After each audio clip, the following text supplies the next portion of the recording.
தெரியுமாடி? ஆமா மெண்டல் தான். ஏன் தெரியாம கல்யாணம் பண்ணிக்கிற மாதிரி நடிக்கிற?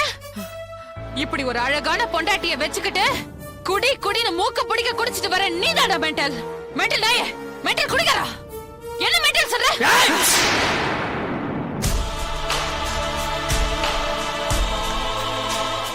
அப்போ நான் மெண்டலா?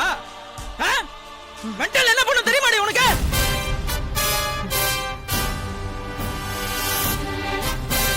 இப்படி கத்தி எடுத்து ஒரே குத்திட்டு போயிட்டே இருப்பேன்.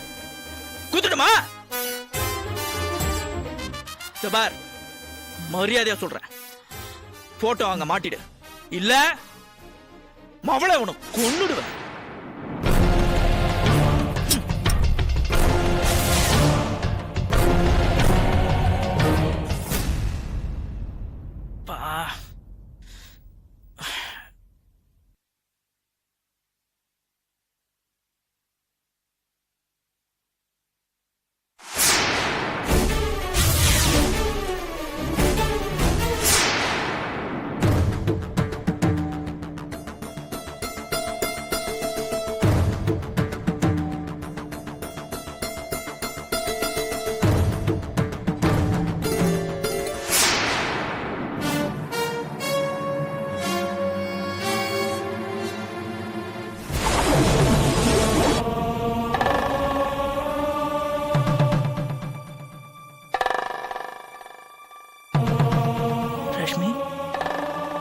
ரஷ்மி,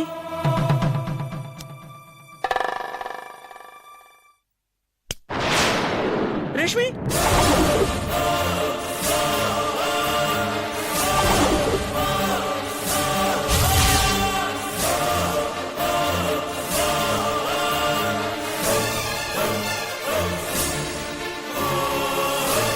என்னப்பா உண்மையிலே குத்தி கொன்னுட்டியா?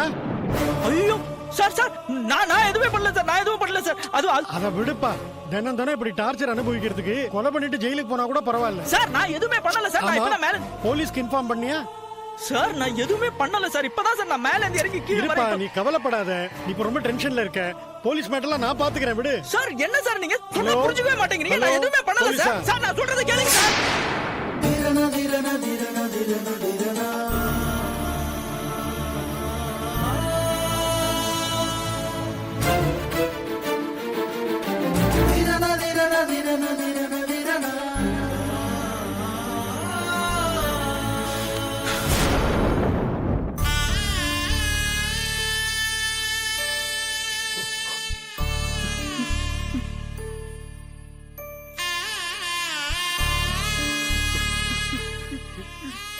சார் ரொம்ப பலமா போராடி இருக்காங்க.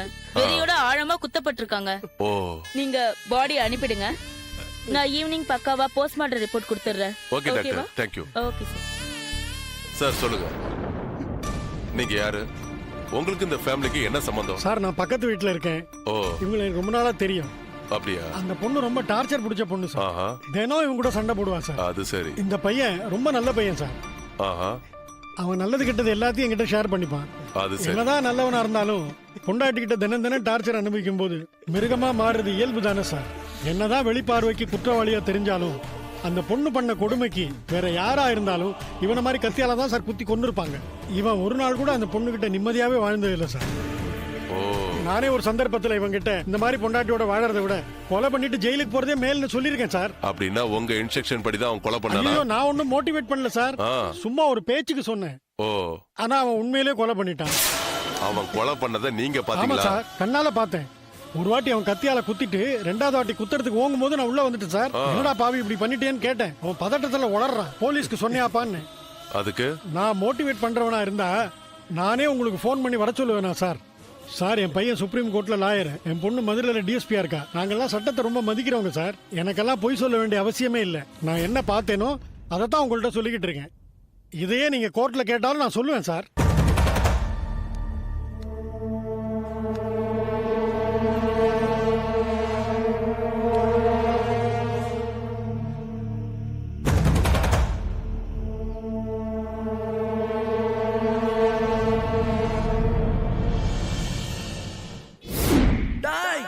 என்ன புடிச்சு கொடுத்துறல, நான் பாம்பு மாதிரியா பகை வச்சுட்டேன்டா உன் மேல விட மாட்டேன் நானு என்னைக்காவது ஒரு நாள் தூக்குறேன்டா உன்னை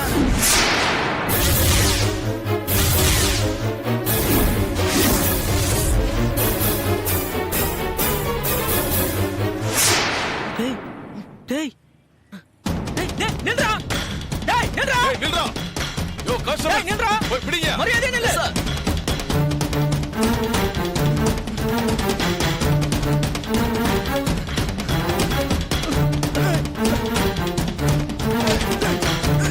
நில்றா டேய் நில்றா நில்றா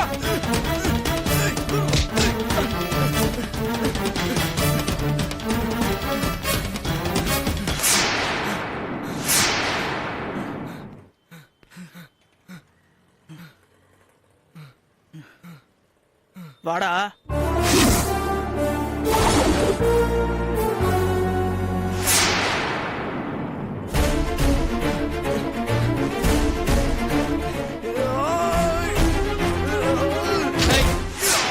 ஓடுற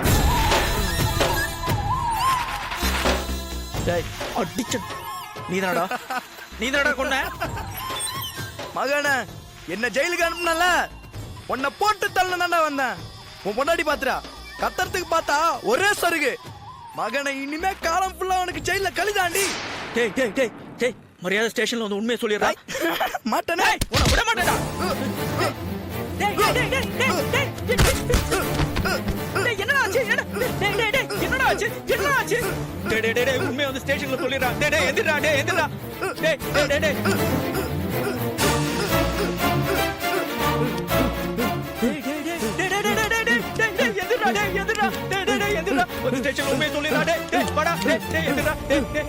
டேய் மரியாதை போலீஸ் வந்து உண்மையை சொல்லிடுறா டேய் என்ன காப்பாத்துறா டேய் நான் மாட்டி பண்ண இல்லனா டேய் டேய் எந்திரா டேய் எந்திரா டேய் டேய் டேய் அச்சோ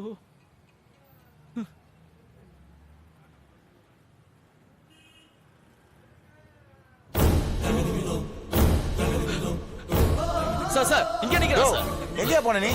ஹலோ சார். சார் வாங்க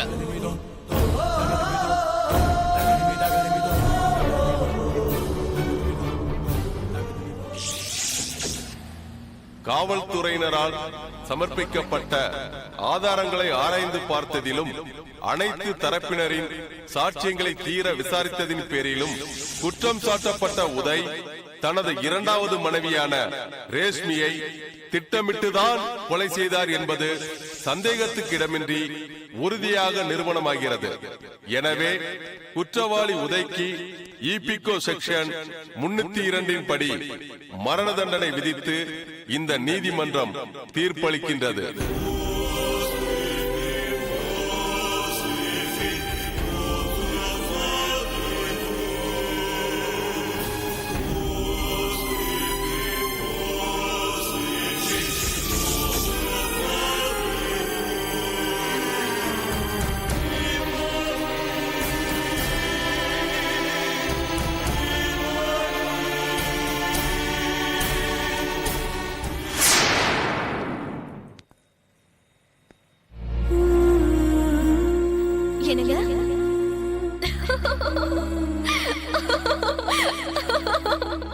வாங்க வாங்க உங்களுக்காக தான் காத்துட்டு இருக்கேன் வாங்க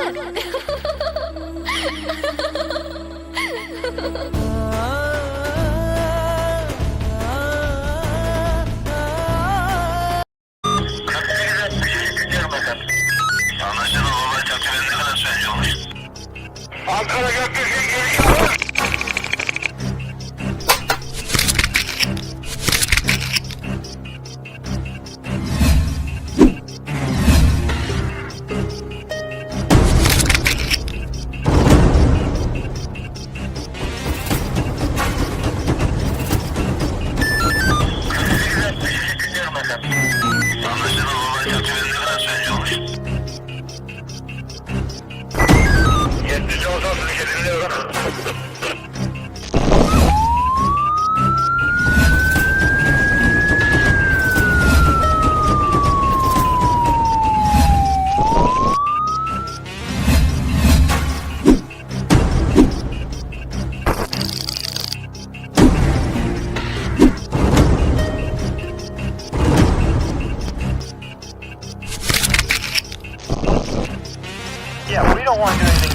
children. That's the last thing we want to do. We don't want to scare anybody.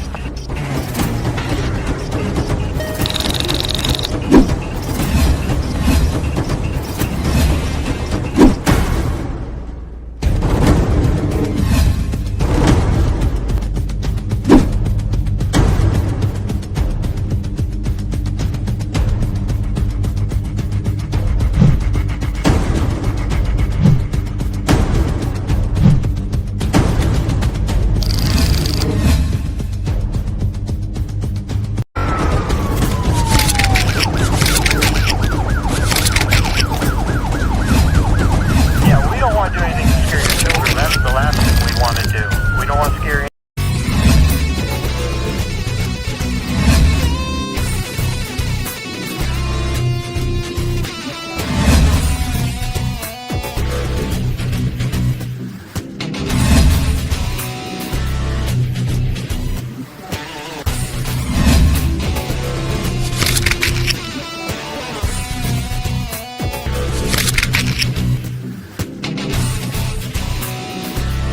If you enjoyed this video, kindly like, share, comment, and for further our interesting videos, subscribe our channel below.